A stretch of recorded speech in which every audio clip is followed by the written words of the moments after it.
आप देख रहे हैं ये देश है हमारा, अमीश देवगन के साथ।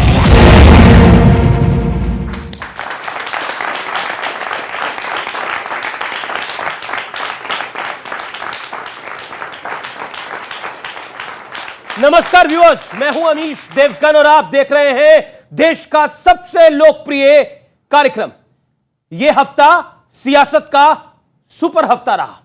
राहुल गांधी ने कन्याकुमारी से भारत जोड़ो यात्रा का आगाज किया।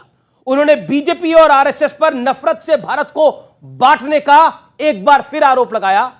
बीजेपी ने ट्वीट कर कांग्रेस के चरित्र को भारत तोड़ने वाला ही बता दिया।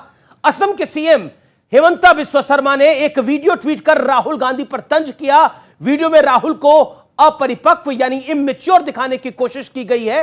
तो पलटवार करते हुए कांग्रेस नेता गौरव गोगोई ने इस वीडियो को ₹2 वाला बता दिया। कांग्रेस ने हेमंता बिस्वा शर्मा का वीडियो भी ट्वीट किया, जिसे टीवी पर पूरा दिखाना उचित नहीं होगा। बीजेपी ने पलटवार करते हुए राहुल गांधी पर ₹40,000 की टी शर्ट पहनने का आरोप लगाया। यानी दोनों तरफ से वार पलटवार है। लेकिन मैं आपको फ्लैशबैक में लेके चलता हूं और बताता हूं आपको कि आखिरकार यह हफ्ता क्यों इंपॉर्टेंट है।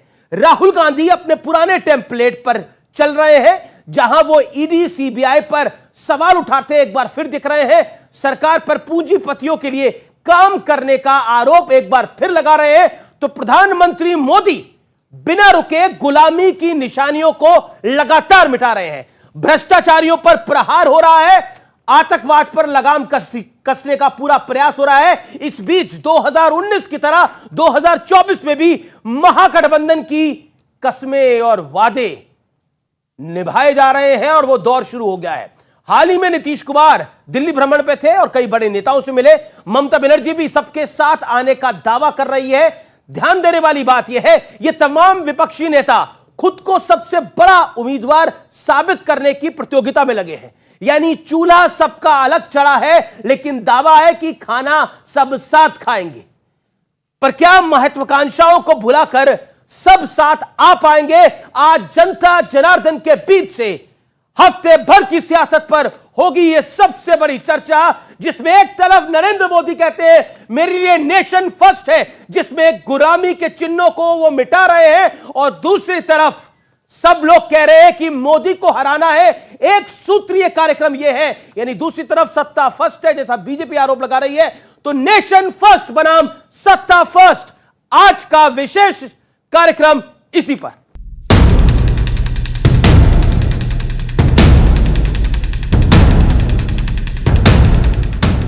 ...2024 से पहले सत्ता पक्ष और विपक्ष अपने अपने कर्तव्य पथ पर निकल चुके हैं।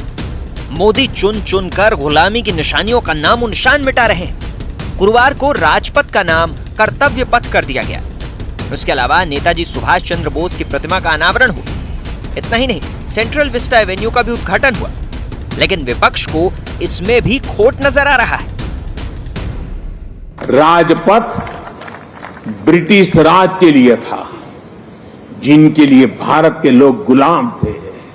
आज इसका आर्किटेक्चर भी बदला है और उसकी आत्मा भी बदली है। आगे जो विजन है उसमें टोटल बैंक्रप्सी है। तो ध्यान हटाने के लिए कहीं ये नाम बदल दिया, कहीं वो नाम बदल दिया। भारत जोड़ो यात्रा पर निकले राहुल गांधी ने बीजेपी और आरएसएस पर देश को तोड़ने का आरोप भी लगाया। जो नुकसान बीजेपी आरएसएस की विचारधारा ने देश का किया है, जो देश को बांटा है, नफरत फैलाई है, उसके खिलाफ हमने ये यात्रा निकाली। बीजेपी ने एक पोस्टर जारी करते हुए कांग्रेस के चरित्र को भारत तोड़ो का नाम दिया है। इसमें लिखा है 3 जून 1947 को माउंटबेटन ने भारत पाक बंटवारे का प्लान दिया। 15 जून 1947 को कांग्रेस ने इसे मंजूरी दे दी, जिसके बाद करोड़ों लोग मारे गए और बेघर हुए। असम के सीएम हेमंता बिस्वा शर्मा ने एक वीडियो ट्वीट करते हुए राहुल गांधी पर निशाना साधा। मैं आलू उगाऊं, मैं सोना बनाऊं, इलेक्शन हरवाऊं, पर बाज ना आऊं, मैं पार्टी में इतना कंफ्यूजन फैलाऊं, कंफ्यूजन से अपनी मैं बैंड बजवाऊं। इस वीडियो पर कांग्रेस आग बबूला है। कांग्रेस नेता गौरव गोगोई ने ट्वीट कर लिखा, हेमंता जी कृपया अपना बैंक अकाउंट नंबर दे दीजिए, मैं खुद उसमें 2 रुपए जमा करूंगा। इसके बाद यूथ कांग्रेस ने हेमंता बिस्वा शर्मा का वीडियो ट्वीट किया, जिसे टीवी पर पूरा नहीं दिखाया जा सकता। बीजेपी ने भी पलटवार किया।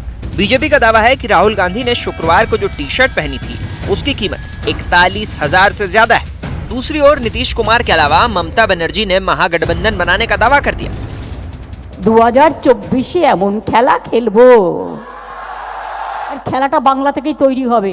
এখন তো আমরা একসাথে, ওদিকে নীতিশজি আছে, ওদিকে অখিলেশ আছে, ওদিকে হেমন্ত আছে, ওদিকে আমি আছি, ওদিকে আমাদের বন্ধুরা আছে, সর্বত্র আছি আমরা।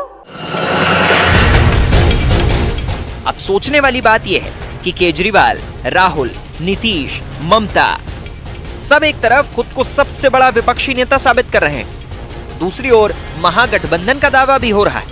वहीं मोदी इन विपक्षी दावों से कतई विचलित नहीं दिख रहे। ऐसे में सवाल कि 2024 में जनता किसका साथ देगी, आज इसी मुद्दे पर होगी सबसे बड़ी चर्चा।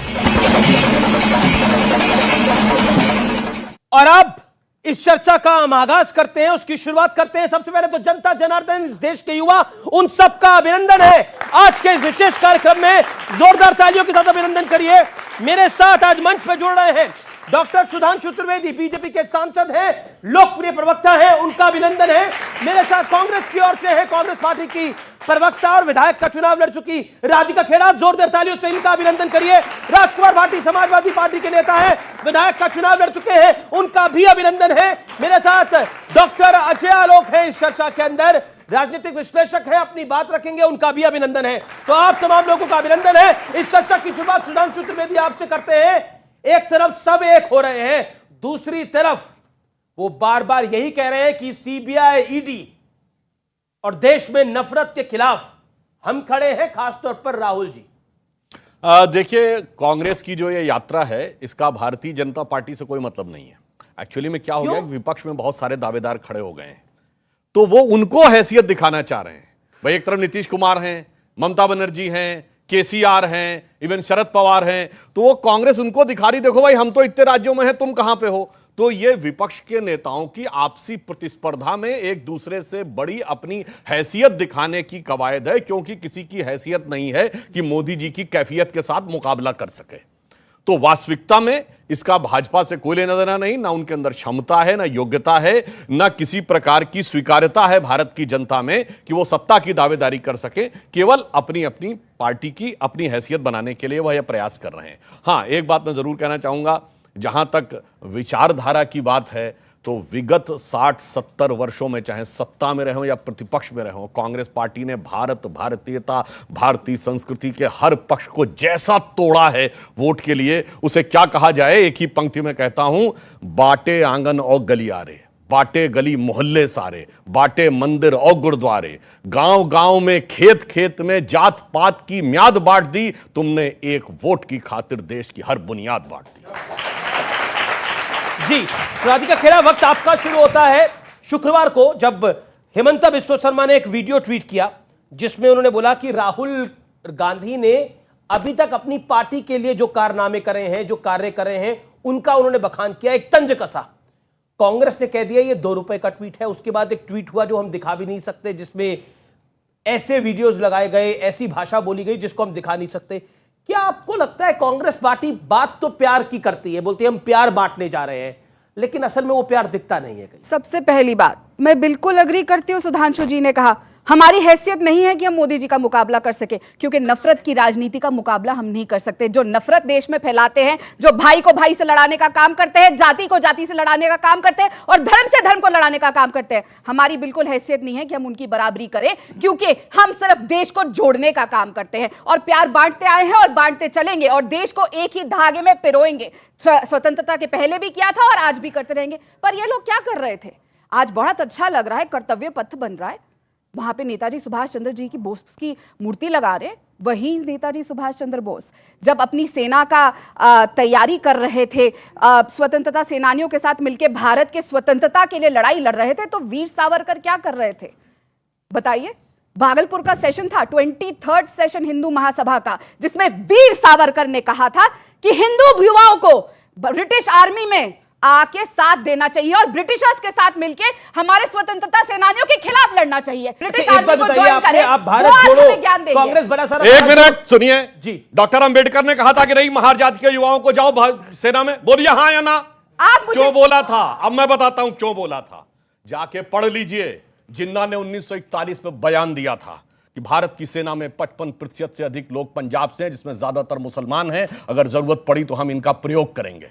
डॉक्टर अंबेडकर ने यह कहा महार जात के युवाओं से कि सेना में शामिल हो। और यह सुनिए, जो ये कह रही ना कि जिस जमाने में, ये तो काल्पनिक बयान है, मैं तो फैक्ट के साथ बोल रहा हूं। मैं सबूत लेकर आई हूं, वीर सावरकर की किताब में, इन्हीं के अरे RSS की सुनिए किताब भाई, में अरे वो कायदा पूरा के अपने पूरा टर्न पे इनका बोलिए, भाषण है, अपने टर्न पे जिसमें ये बोलिए। नहीं पता अपने चल रहा है टर्न पे कि बोलिए, किस टर्न पे वजह से बोलिए। आप लोग क्या चलिए करते वीर हैं। सावरकर का बयान, अब मैं सुभाष चंद्र बोस जी का बयान कोट कर रहा हूं। 25 जून 1944 सबूत भी आजाद दिखाइएगा। हिंद रेडियो से उनका दिया गया बयान। उन्होंने कहा, कांग्रेस, बड़े दुख की बात है कि जब अदूरदर्शिता के कारण कांग्रेस के नेता आजाद हिंद फौज के सैनिकों को भाड़े का सैनिक कह के उपहास कर रहे हैं, उस समय मैं इस बात से संतुष्ट हूं कि मिस्टर सावरकर भारत के सैनिकों को कह रहे हैं, युवाओं को, कि उसमें शामिल हों। और इसीलिए जब 1 जनवरी 1939 को वर्ल्ड वॉर शुरू हुआ और अंग्रेजों ने उसी समय हमें खड़ा हो जाना चाहिए था अंग्रेजों के खिलाफ। मैं पूछना चाहता हूं 42 तक क्यों नहीं खड़े हुए? 42 में क्यों खड़े हुए? क्योंकि आजाद हिंद फौज की स्थापना हो गई थी सिंगापुर में। आपको लगने लगा था कि आपके जमीन से सत्ता खिसक सकती है। दिसंबर 1941 में पर्ल हार्बर हो गया था।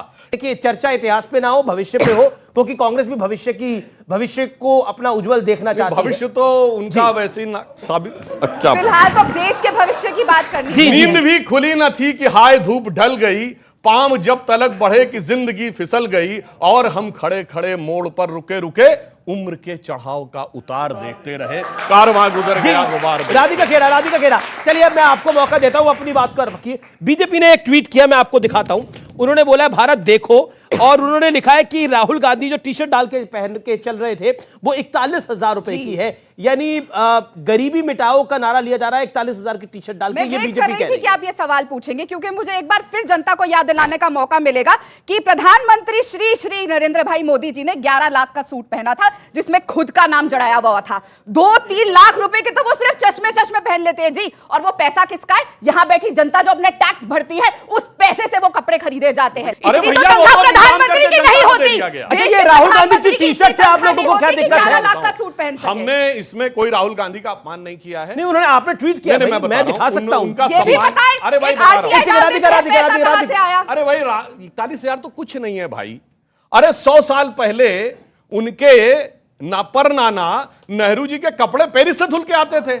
जब भारत के लोग भूखों मर रहे थे, उस जमाने में पेरिस से धुल के आते। क्या बात कर रहे हैं? कैम्ब्रिज यूनिवर्सिटी के चारों गेट पे एक गाड़ी खड़ी रहती थी। अरे तो साहब, वो हम लोग क्या बचपन में पढ़ते थे कि Nehru ji was born with मतलब golden spoon in the mind, मतलब सोने का चम्मच मुंह में था। तो इनके तो मुंह में सोने का चमचा है, तो इसमें कौन सी समस्या की बात है? आप कह रहे हैं तो बीजेपी कह रही है कि 41,000 रुपए की टी शर्ट कोई बड़ी बात नहीं है। लेकिन मैं अजय आलोक की प्रतिक्रिया लेता हूं। अजय आलोक, क्या आपको लगता है कि कपड़ों पर तंज नहीं होना चाहिए किसी भी तरफ से?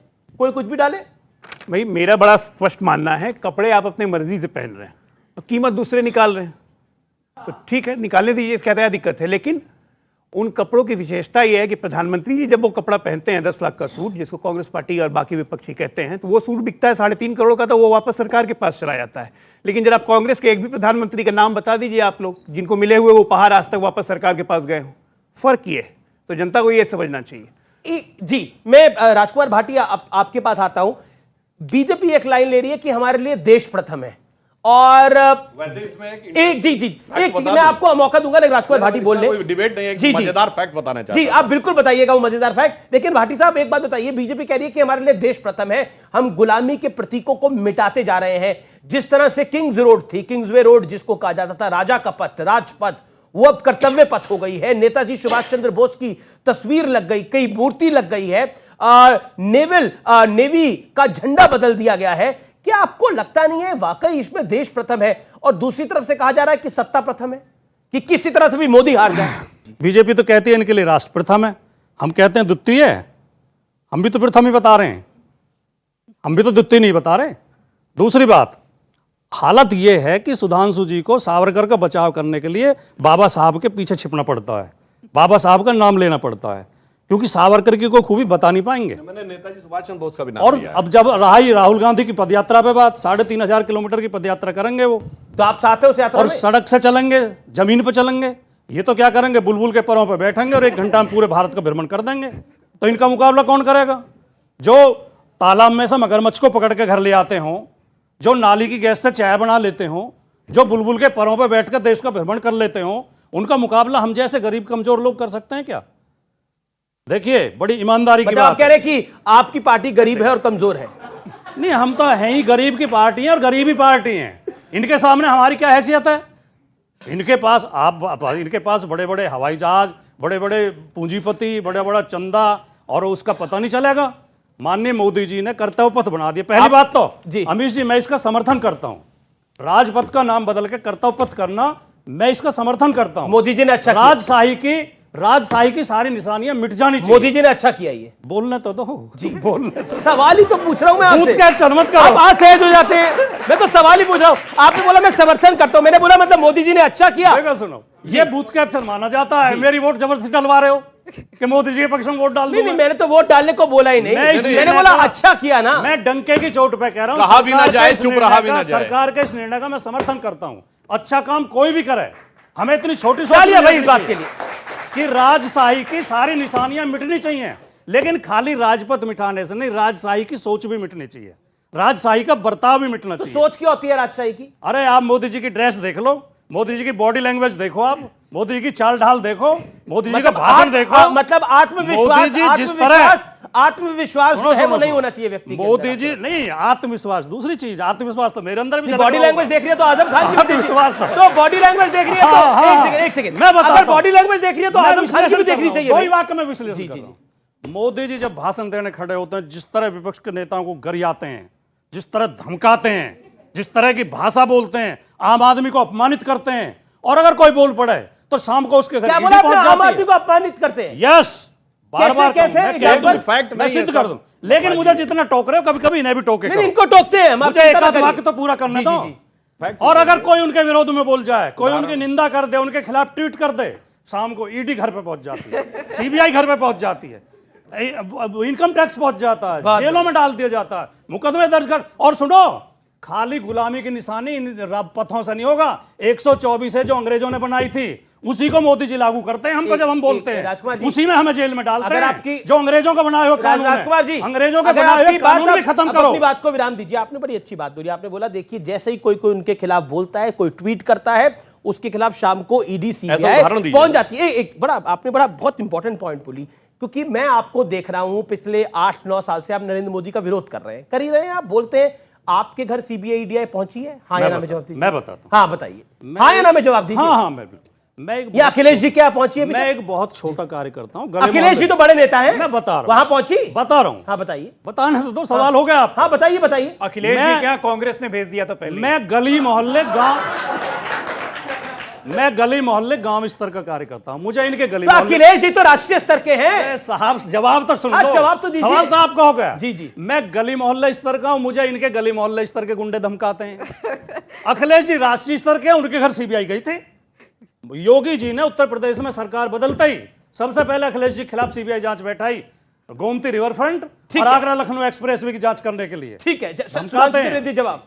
इन्होंने कहा ये बहुत ही गरीब, वंचित, साधारण उसके इनकी पार्टी है। ये बताइए, ये सैफई में जी इतनी बड़ी वाली एयर स्ट्रिप बनी जिसमें सबसे बड़का वाला जेट जहाज उतर सकता, वहां कौन का जहाज उतरने वाला था? कौन सी बुलबुल उतरने वाली थी भाई गरीब आदमी के, बता दीजिए। तो गजब बात। और इन्होंने कहा राजपथ नाम बदलने से नहीं, वो राजशाही बदलने। बिल्कुल, राजशाही बदलने से जानते क्या राजशाही किसे कहते हैं? 35 लोग ऐसे हैं इनके प्रथम परिवार के जो किसी ना किसी पद पे हैं। जैसा पहले नेताजी भी, नेताजी के एक भाई, नेताजी के दूसरे भाई, नेताजी का बेटा, भतीजा, बहू। अरे इसे कहते हैं राजशाही कि जब से पार्टी बनी है तब से परिवार के अलावा किसी के हाथ में सत्ता हो तो बताइए। परिवार के अलावा किसी के हाथ में सत्ता हो तो बताइए। और एक और बताइए, गरीब और अपने अपने टर्न पे बोलिए मान्यवर, और गरीब और वंचित का जानते हैं क्या होता है? कौन से? आप यादव परिवार की बात कर रहे हैं? नहीं, वो समझने वाले समझ रहे हैं, ना समझे वाला नहीं। संघ अब परिवार मैं तो दूसरा है, एक और परिवार तो बात है, कहना गांधी चाहता हूं। परिवार भी है, एक यादव और- परिवार संघ परिवार भी है, संघ अरे परिवार बादल दक्षिण परिवार भी तक- है। जिनका अरे परिवार परिवारों नहीं है, की उनको भरमार परिवार है, से चुभन तो होगी। उत्तर से दक्षिण क्या बोला तक। आपने? जिनका परिवार नहीं है, जो अपनी माता को सिर्फ फोटो के लिए मिलते हैं, उनको परिवार वालों से चुभन तो ठीक है, होगी। सुधांशु का जवाब। हाँ, बहुत। देखिए, वो हैं जिनके लिए पूरा राष्ट्र परिवार होता है, हाँ, जो अपने पूरे परिवार समाज को परिवार जो मानते अपने हैं, परिवार को वो छोड़ अपने दिया, लिए वो होते इस राष्ट्र हैं। को भी और छोड़ इसीलिए देगा। जो राष्ट्र को परिवार मानते हैं उसमें पूरा राष्ट्र बढ़ता है, जो अपना परिवार मानते हैं उनका सिर्फ परिवार बढ़ता है। उत्तर से दक्षिण तक सबको देख लीजिए, चाहे पंजाब देखिए तो हरियाणा में भी एक परिवार है, तो आप देखिए उत्तर प्रदेश में दो जिसके तीन साथ आप परिवार सरकार में है, हैं। बिहार में गरीब गुरबा की भी सरकार है, वो अमीश भी जी, एक थोड़ी परिवार माइक है। इधर भी ले तो आप आइए। देखिए, अब तो बुआ भतीजा आ गए हैं, बंगाल में भी, आंध्र में भी परिवार है,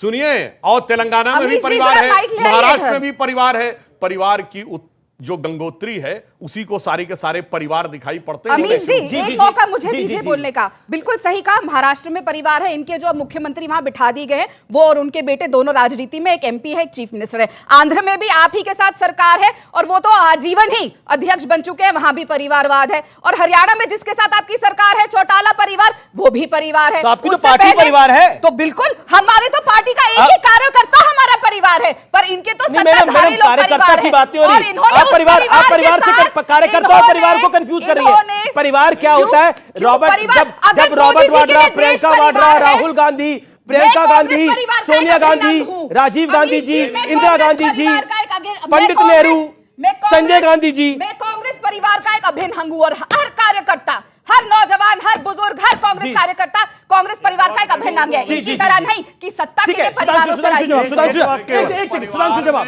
परिवार में फिर इतनी सवाल ले रहा मारामार हूं। है, महाराष्ट्र सुनिए, आंध्र परिवार की में सरकार है, हरियाणा में कांग्रेस, आपकी इन्होंने सरकार कहा है। ये कांग्रेस के परिवार का अंग है। Confuse हो कांग्रेस गए के आज आप परिवार सब। में इतनी मारामार है कि 3.5 साल से तय नहीं हो पा रहा है कि माता जी अध्यक्ष रहेंगी, कि बेटा जी अध्यक्ष रहेंगी, कि बहन जी अध्यक्ष रहेंगी। वह में मारामार है। अच्छा, आपस में। एक सवाल। और वही इनके यहाँ है, चचा भतीजा मारामार है। जी, आप क्यों ऐसे सवाल पूछते हैं भाई, जिससे लोग को चिढ़ मच जाए?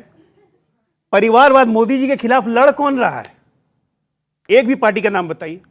Congress party, RJD, Sapa, NCP, Jammu national conference, एक भी पार्टी का नाम बताइए। सब तो परिवार ही है। जो अमीश भाई ने भी बोला कि कांग्रेस बहुत बड़ा परिवार है, लेकिन बार बार सिर्फ गांधी जी के 3 लोगों में से, उसी परिवार में से ही अध्यक्ष बनता है, उसी परिवार में से लोग चुन के आते हैं। तो क्या बाकी हमारे कांग्रेस के इतने बड़े परिवार में और कोई समझदार आदमी, कोई अच्छा आदमी, कोई बढ़िया आदमी, समझदार आदमी, ऐसा आप क्या क्या बोल रहे हैं? मतलब मैं जवाब दे देती हूँ। नहीं, कोई ऐसा आदमी नहीं है कि अध्यक्ष पद या बाकी उसको संभाल, कांग्रेस को संभालता है। बढ़िया आदमी, कोई समझदार आदमी अध्यक्ष बन सकता है? राधिका जी, उनसे बेहतर तो आप ही हैं। क्या कह रहे हैं आपने? उनसे बेहतर तो आप ही हैं। ऐसी आपकी सोच, ऐसी आपकी आपके लिए ताली बज रही है, आप कैसे मना करिएगा? वो कह रही है उनसे बेहतर तो आप है, पब्लिक की ताली बजा रही है। देखिए, मैं इस बात का इतनी जवाब ताली दे राहुल जी देती के लिए भी हूँ। नहीं बज रही। ऐसी बात नहीं है। जो भीड़ उमड़ रही है, चाहे दिल्ली की रामलीला मैदान में थी, या गुजरात की रैली में थी, या आज जो हम भारत जोड़ो यात्रा कर रहे हैं, उसमें जो भीड़ है, उसमें पता चल रहा है कि जनता राहुल जी के साथ है। लेकिन मैं आपको एक बात बता दूं, आप लेकिन बार-बार जनता सवाल राहुल जी के करते साथ हैं, है, वोट नहीं मिल पा मैं रहे हैं। जवाब चुनाव नहीं जीत पा रहे। भाई साहब 75 इयर्स में इनकी सरकार कितनी थी और हमारी कितनी थी, ये भी बताइए। लेकिन बहुत जरूरी बात बताती हूँ, ये बार बार सवाल उठता है कि क्यों बार बार गांधी परिवार से ही अध्यक्ष बनता है। एक बात बताइए, राजीव गांधी जी के बाद आज तक गांधी परिवार का कौन देश का प्रधानमंत्री बना? हम चाहते तो सोनिया, ये देश ने मैंडेट सोनिया गांधी जी को दिया था, लेकिन प्रधानमंत्री कौन बने? डॉक्टर मनमोहन सिंह जी। 2004 में जब सरकार बनी थी तो कांग्रेस पार्टी को 145 सीटें आई थी। 145 सीट को अगर मैंडेट आप मानते हैं तो ठीक है, ऐसी मुगालते में रहिए। फिर से 145 कभी आ गई तो मैंडेट मान लीजिएगा। दूसरी बात, राधिका जी ने कहा कि चेंज लाते हैं, पार्टी में हम चेंज लाते हैं तो बहुत सारा चीज बदलता है, लोग छोड़ के भाग जाते हैं। अब भैया ये कैसा चेंज है? ये कैसा चेंज है? 2004 में राहुल गांधी आ गए थे, 18 साल से चेंजे आ रहा है, कांग्रेस सिकुड़ती जा रही है। चेंज में तो लोग बढ़ते हैं, यहाँ कांग्रेस छोटी छोटी होती जा रही है। सोनिया जी ने अभूतपूर्व त्याग किया, प्रधानमंत्री नहीं बनी, पर आपने कभी सुना है कोई ऐसा व्यक्ति जो प्रधानमंत्री ना बना हो, कैबिनेट मंत्री का रैंक ले लिया हो? ऐसा विचित्र त्याग आपने कभी सुना है? और ऑफिस ऑफ प्रॉफिट के तहत इस्तीफा भी देना पड़ गया हो। और राहुल गांधी अगर बनना चाहते उस समय मंत्री, अच्छा मनमोहन सिंह जी कैसे बने थे ये मैं नहीं बोल रहा हूं, मनमोहन सिंह जी ने खुद प्रणब मुखर्जी जी की पुस्तक के विमोचन के समय सोनिया जी की उपस्थिति में बोला कि जब मुझे प्रधानमंत्री बनने को कहा गया तो मैं प्रणब दा के पास गया। मैंने कहा, प्रणब दा, आप मुझसे कहीं ज्यादा योग्य हैं, आप सबसे ज्यादा योग्य हैं, मगर मैडम ने मुझसे कहा है बनने के लिए। अब देखिए कांग्रेस के अंदर का चरित्र, उन्हीं की जबानी। और इतना ही नहीं, अगर आप ये भी देखें तो उन्हीं के मीडिया एडवाइजर रहे व्यक्ति ने एक्सीडेंटल प्रधानमंत्री लिखा। तो उनके साथ क्या कुछ हुआ, उन्होंने मनमोहन सिंह जी को बनाया। से मेरा एक सवाल है, 60 साल में कश्मीर को जोड़ नहीं पाए, आज भारत जोड़ो कैसे करेंगे? कश्मीर को जोड़ नहीं पाए, भारत जोड़ो कैसे करेंगे? एक और बात ले लेते हैं। जी जी जी जी जी जी जी हमारा सवाल राधिका खेड़ा जी से है। सारे सवाल मेरे लिए होते हैं। हाँ, जब उम्मीद भी हमसे ही है, इसीलिए हाँ कि जवाब मिलेगा। जब किंग्स जॉर्ज पंचम का वहाँ स्टैचू लगता है, तो क्या हमारे देश के कोई भी ऐसे होनहार नहीं थे जो उनके जगह पे स्टैचू मतलब तैयार किया जाए, वहां पे स्थापित किया जाए? किंग जॉर्ज परचम का स्टैचू वहां लगा हुआ था, उसको हटाकर नेताजी का आप भी लगा सकते थे, आपने तो नहीं लगाया, नरेंद्र मोदी को ही करना पड़ा, क्यों? और जब राजपथ का नाम भी हो रहा है तो आपके सांसद प्रमोद तिवारी कह रहे हैं नाम क्यों बदल रहे हैं, ये ऐतिहासिक है। ऐतिहासिक है, मुगलों की निशानी, गुलामी की निशानी, अंग्रेजों की निशानी ऐतिहासिक है कांग्रेस पार्टी के लिए। अब दो सवाल थे यहाँ पे, कश्मीर को लेकर और एक ये मूर्ति को लेकर।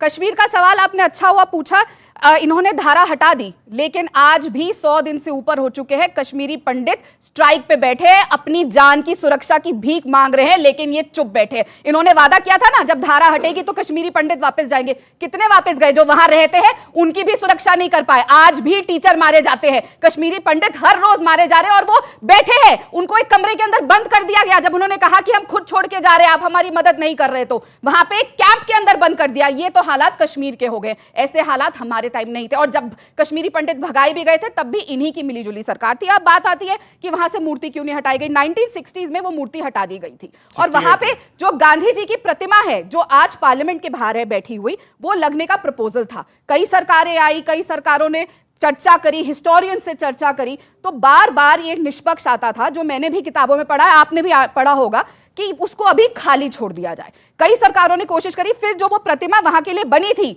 गांधी जी की, जिसमें गांधी जी बैठे हुए हैं, उसको पार्लियामेंट के बाहर रख दिया गया। बहुत अच्छा, मैं कहती हूं बहुत ही अच्छा कदम है कि इन्होंने आखिरकार माना कि नेताजी सुभाष चंद्र बोस जी एक स्वतंत्रता सेनानी थे, उस वक्त उनका विरोध किया, लेकिन आज तो उनकी फोटो लगाई। सच में देश बदल रहा है। ठीक है सुधांशु, जवाब देखिए, जो नाम बदलने की बात है वो बता रहा हूं 1968 में हुआ, और 68 तक क्यों हुआ ये भी आपको फैक्ट बता दूं। उस समय तो इनको ही पता होगा, समाजवादी आंदोलन और जनसंघ, कांग्रेस पहली बार सत्ता से बाहर हुई थी अनेक राज्यों में। 67 में जनसंघ के 37 MP जीत के आए थे, और सोशलिस्ट पार्टी मिलकर ऐसा लगा था कि अब मामला खड़बड़ा गया, उसके बाद बदलने की बात आई थी। और भी आपको बात बता दूं, ये आपने लोहिया अस्पताल सुना है? लोहिया अस्पताल का नाम कब बदला गया? पहले नाम था वेलिंगडन हॉस्पिटल, और कब चेंज हुआ? 1977 में, यानी 77 तक लॉर्ड वेलिंगडन के नाम पे रहेगा। इरविन हॉस्पिटल का नाम जयप्रकाश नारायण अस्पताल कब हुआ? 77 में, जब मोरारजी की सरकार आई। मगर नाम बदलने में कुछ नहीं रखा है, पर कनॉट प्लेस में राजीव चौक है, फिर इंदिरा चौक है, फिर ये चौक है, उसमें बदलने में सारी की बातें ठीक है। मगर नेता, और ये देखिए, ये हमसे सीनियर हैं, इन्हें निश्चित रूप से पता होगा, जब 77 में मोरारजी की सरकार आई तो क्या हुआ कि बहुत बार सरकारें जमीन में ताम्रपत्र गड़वाती हैं ताकि कभी सभ्यता समाप्त हो जाए, और कभी सैकड़ों साल के बाद कोई दूसरी सभ्यता आए तो निकाले। ताम्रपत्र जब निकलवाए गए तो उसमें गांधी से ज्यादा नेहरू की प्रशंसा थी, नेहरू से ज्यादा इंदिरा जी की प्रशंसा थी, और सुभाष चंद्र बोस जी का उल्लेख सिर्फ एक लाइन में था। सवाल ये रहा क्या नेशन फर्स्ट वर्सेस सत्ता फर्स्ट बात चल रही है, लेकिन हमको अभी नहीं लगा कि आप लोग नेशन फर्स्ट वर्सेस सत्ता फर्स्ट बातें कर रहे हैं, क्योंकि आप लोग कहां से इतिहास तो अच्छे खासे पढ़ के आप लोग आ चुके हैं, और इतिहास के बारे में इतनी बड़ी बड़ी बातें और अच्छी बातें फैक्ट आप लोग बता रहे हैं, सही है, लेकिन वर्तमान में ध्यान दिया जाए कि देश में क्या हो रहा है, देश में भी क्या चल रहा है। सवाल ये है बीजेपी से, अगर सवाल ये रहेगा कि आप हमें ये बताइए कि आप एक जगह पे आप मानते हैं कि बीजेपी के आने से राम राज्य आ गया है, तो राम राज्य है क्या? हम ये नहीं कहते कि राम राज्य आ गया है, सब कुछ बेहतर हो गया। अब हमने परिवर्तन की शुरुआत की है, इसीलिए अमृत काल शुरू हुआ है। अगर हम अब बता रहे हैं इतना बड़ा परिवर्तन है, इन्होंने कहा परिवर्तन क्या है, मैं बताना चाहता हूं अपने युवक को। ये बताइए, जिस समय हमारी सरकार नहीं थी 2014 से पहले, याद करिए, दिल्ली में धमाके होते थे, बंबई, जयपुर, नागपुर, गुवाहाटी, लखनऊ, बनारस, बेंगलोर, चेन्नई, हैदराबाद, चलती ट्रेन में धमाका, चलती बस में धमाका, रेलवे प्लेटफॉर्म पे लिखा रहता छूना नहीं, बम विस्फोट हो जाएगा। उसके बाद अफजल हालात का मारा था, उसके बाद याकूब मेनन की जुडिशियल किलिंग थी, उसके बाद हाफिज साहब था, ओसामा जी था, जाकिर शांति का मसीहा था, इशरत जहां बेटी थी। अब ऐसा कुछ दिखता है? ये शुरुआत है बदलाव की।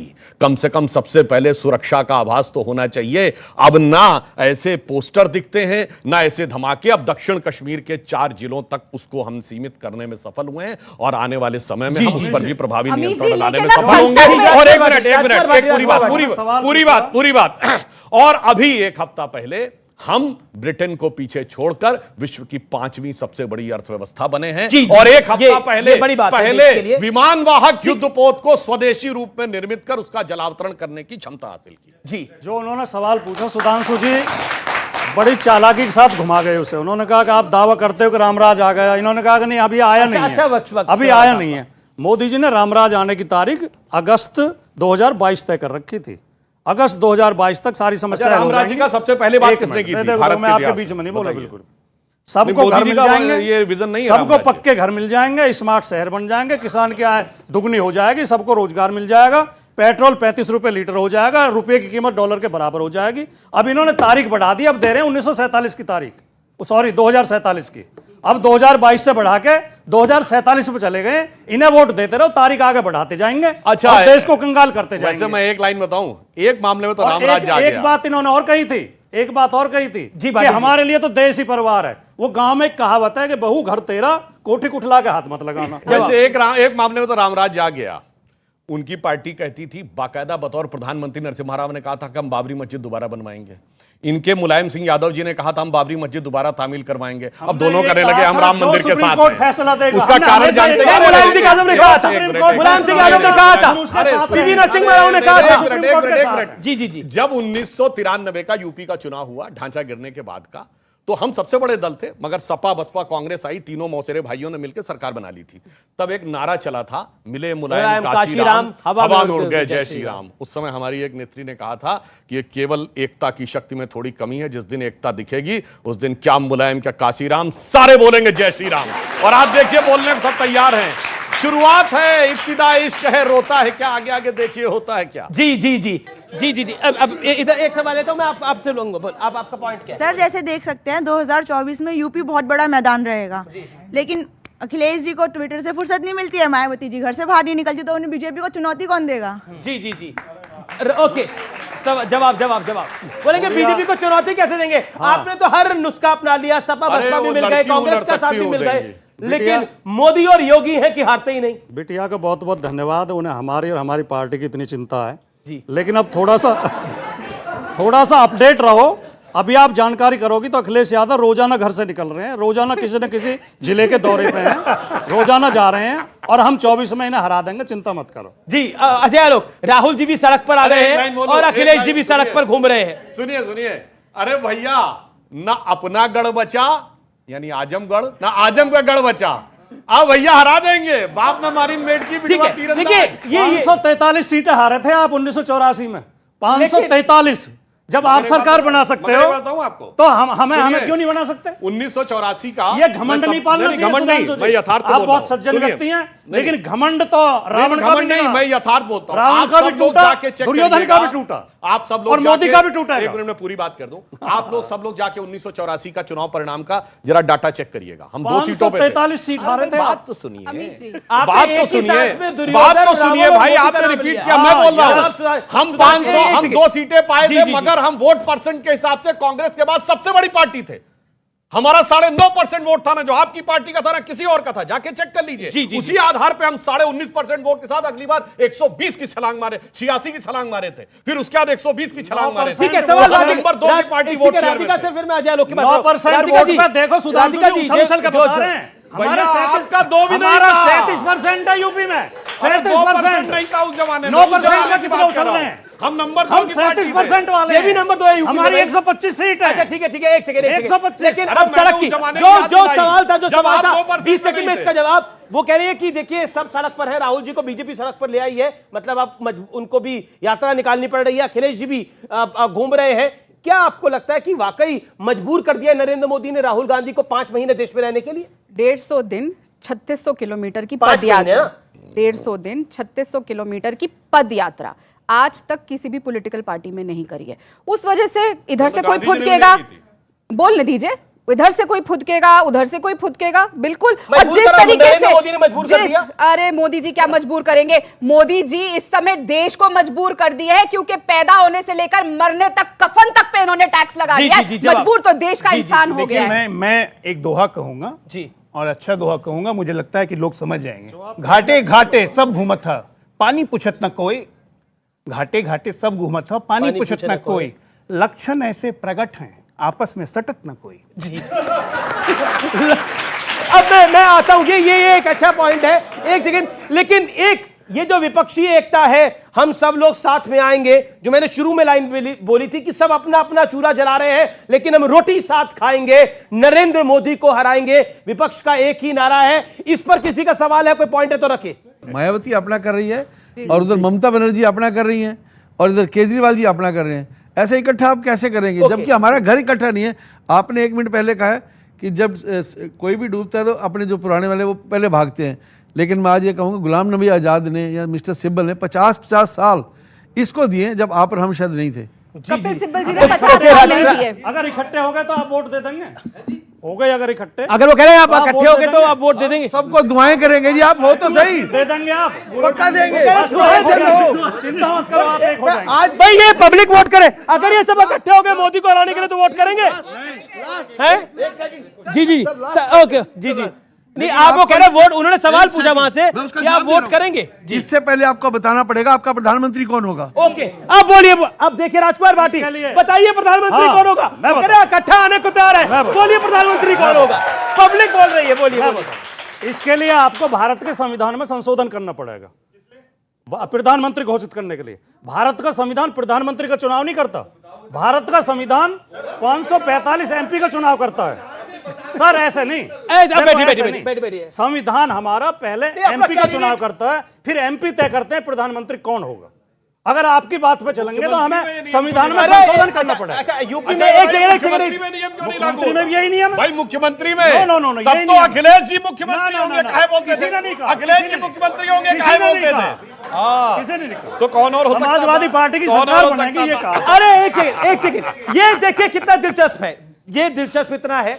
इन्होंने बोला कि देखिए ये भारत के संविधान में ऐसा नहीं लिखा हुआ। बिल्कुल ऐसा नहीं लिखा हुआ, सही कह रहे राजकुमार भाटी, आपकी बात जायज है, बिल्कुल नहीं लिखा हुआ। लेकिन जब यूपी के चुनाव में उतरे तो बोला अखिलेश जी सीएम बनेंगे, जब आरजेडी बिहार के चुनाव में उतरी तो बोला तेजस्वी यादव सीएम बनेंगे। कांग्रेस से आज कल परसों 10 साल पहले पूछ लो, 5 साल आगे पूछ लो तो बोलेंगे राहुल जी पीएम बनेंगे। एक पॉइंट यह है कि आप सब एक कैसे होंगे? अगर ममता बनर्जी के साथ आप आएंगे तो अधीर बाबू कहते हैं कि ममता बनर्जी से गड़बड़ कोई व्यक्ति नहीं है। अरविंद केजरीवाल के साथ आप आएंगे, अरविंद केजरीवाल ने आपकी पार्टी को दिल्ली के अंदर निस्तेनाबूद कर दिया, पंजाब में आपकी लुटिया डुबो दी। बताइए।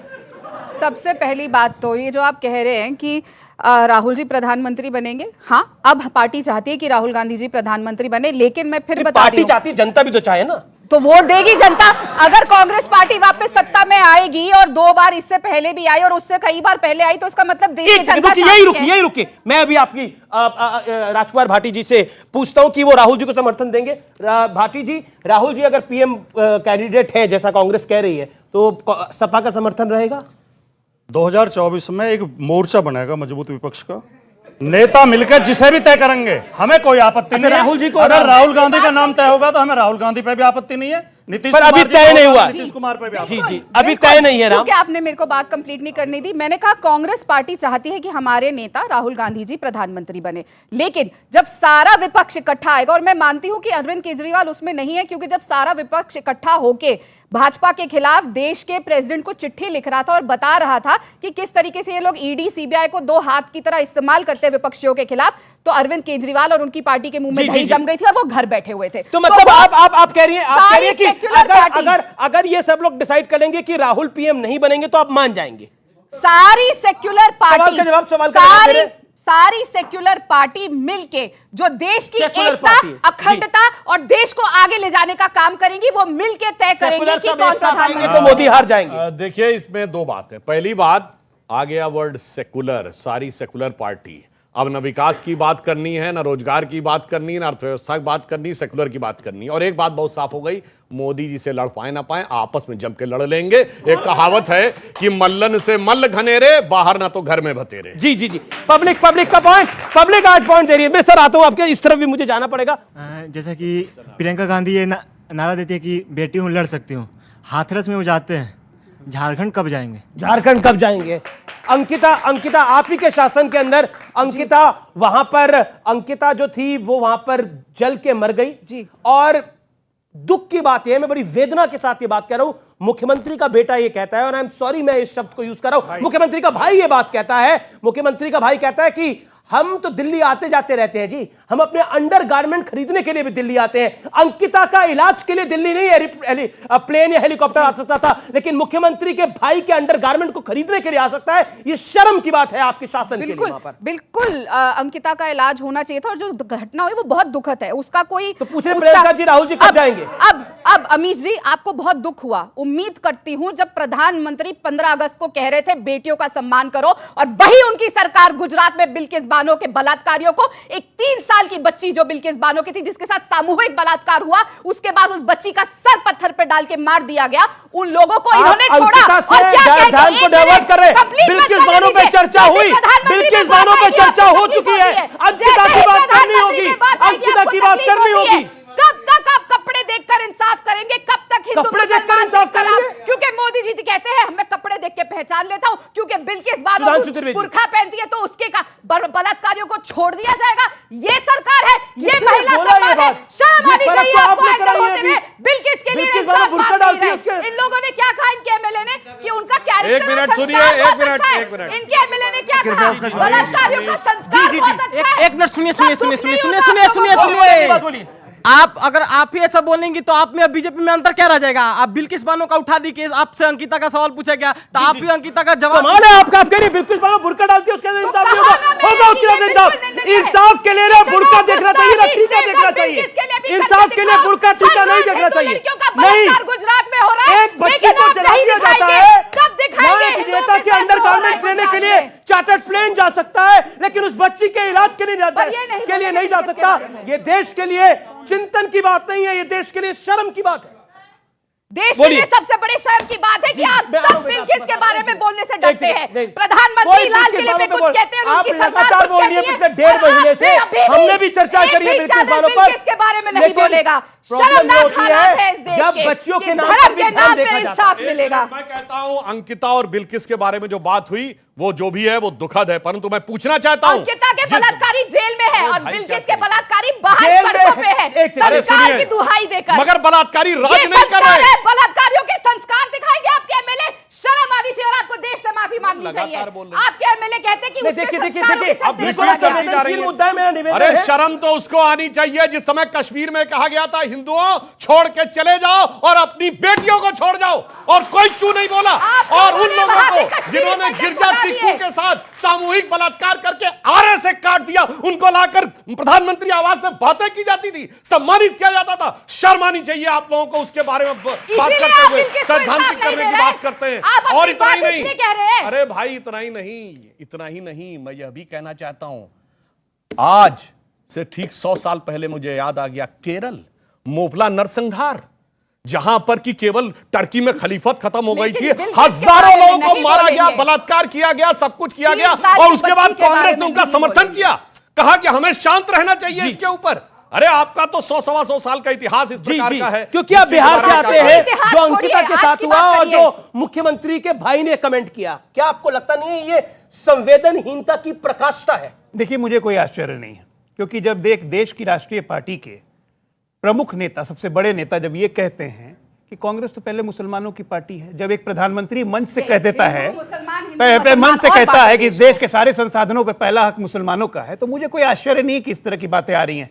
और यही चीज देश देख रहा है पिछले 8 वर्षों से, और यही बदलाव आया है मेरे दोस्त, कि अब ये बातें सुनने को हम तैयार नहीं है, और इस तरह के शासक को हम झेलने को तैयार नहीं है। एक लाइन में बोलिए इनको, अंकिता को इंसाफ देंगे कि नहीं देंगे? अंकिता के बलात्कारी, अरे अंकिता के बलात्कारी कोवोटेड इंसाफ किसको प्रोटेक्शन मिल रहा दी जा रही किसको है, पता है? वहां पे बिल्कुल इस्लामीकरण शुरू हो चुका है झारखंड में, और ये कोई नई बात नहीं है, और यही काम ये पूरे देश में करना जी चाहते जी हैं। जी जी वह देखिए अंकिता के मामले के अंदर उसको जिंदा जला गया। आप जो पहले सवाल पूछ सके वो नहीं, जिन्होंने नहीं पूछा वो अपना हाथ कर, आप पूछ चुके हैं पहले, आपका पॉइंट बोलिए। सर ये हमारे लिए शर्म की बात है कि अगर बीजेपी के राज्य में कोई घटना घटती है, जैसा रेप की घटना हो, कोई भी घटना हो, तो कांग्रेस कहती है कि हमारे राज्य में नहीं हुआ है, बीजेपी के राज्य में हुआ। अगर बीजेपी के राज्य में होता है तो कांग्रेस कहती है कि हमारे राज्य में नहीं हुआ। सर ये हम इस कहाँ पे किस ओर जा रहे हैं? सब मिल के सर क्यों नहीं इस घटना पे साथ मिलकर इससे लड़ सकते हैं? बड़ा इंपॉर्टेंट पॉइंट है। मैं बिल्कुल आखिरी दौर में हूं। जो कुछ हुआ अंकिता के साथ वो बहुत दुखित, बहुत जी। जब तक देश के प्रमुख नेता ये बोलते रहेंगे ना, क्यों हो रहा है मैं बताता हूं, जब तक देश के प्रमुख नेता ये बोलते रहेंगे ना, अरे लड़के हैं गलती हो जाती है, तब तक होते रहेगा। ओके राजकुमार भाटी, मुलायम सिंह यादव ने ये बोला था, लोगों ने 3 महिलाओं के साथ सामूहिक बलात्कार किया, जिन लोगों ने 14 लोगों की हत्या की, जिन्होंने 3 साल की लड़की को उठा के पैर पकड़ के पत्थर पे पटक के मार दिया, उन्हें मिठाई खिलाते हो, उन्हें माला पहनाते हो, उनके पैर छूते हो, उन्हें संस्कारी बताते हो, और शर्म नहीं आती केवल एक डायलॉग पर टिप्पणी करते हो? जी जी जी, अपनी गिरबान में नहीं देखते। और ये अभी जम्मू कश्मीर की, अभी कश्मीर की बात कर रहे थे, कश्मीर में जिस समय सब कुछ हो रहा था उस समय गृह मंत्री इनके थे, अडवाणी जी। उस समय गृह मंत्री अडवाणी जी थे, जो एक कश्मीर के मंत्री अडवाणी जी थे। हाँ, जनता दल की सरकार नहीं थी 1990 में। 1990 में कहा था की सरकार थी, आपकी सरकार थी। 1990 में जनता दल का हिस्सा थे या नहीं थे? ना बीजेपी तो बीजेपी थी, आप सरकार के नहीं, अंदर नहीं, नहीं, थे। बीजेपी आप सरकार- अडवाणी जी गृह मंत्री नहीं थे, अडवाणी जी गृह मंत्री नहीं थे। फंस गए। मैं कहना चाहता हूं मोदी जी के लिए, मैं मधुसे अनभिज्ञ आज भी जीवन भर विषपान किया है, किया नहीं विध्वंस विश्व का आजीवन निर्माण किया है, और शूल भरे कर्तव्य पथ पर जीवन भर अभियान किया है, किया नहीं विध्वंस। बहुत बहुत शुक्रिया आपका। क्या नरेंद्र मोदी को सब मिलकर एक बार फिर हरा पाएंगे? क्या राहुल गांधी की भारत जोड़ो यात्रा कांग्रेस के लिए गेम चेंजर साबित होगी? ये कई सारे बड़े प्रश्न हैं, लेकिन बीजेपी लेकर आई है कि राहुल गांधी गरीब की बात करते हैं 40,000 की टी शर्ट डालकर, तो कांग्रेस ने पलटवार किया है कि हेमंता बिस्वा शर्मा 2 रुपए का ट्वीट करते हैं। यह लड़ाई अभी और घनघोर होगी, और इस घनघोर लड़ाई का सरोकार करेगा आर पार। नमस्कार, वंदे मातरम, जय हिंद।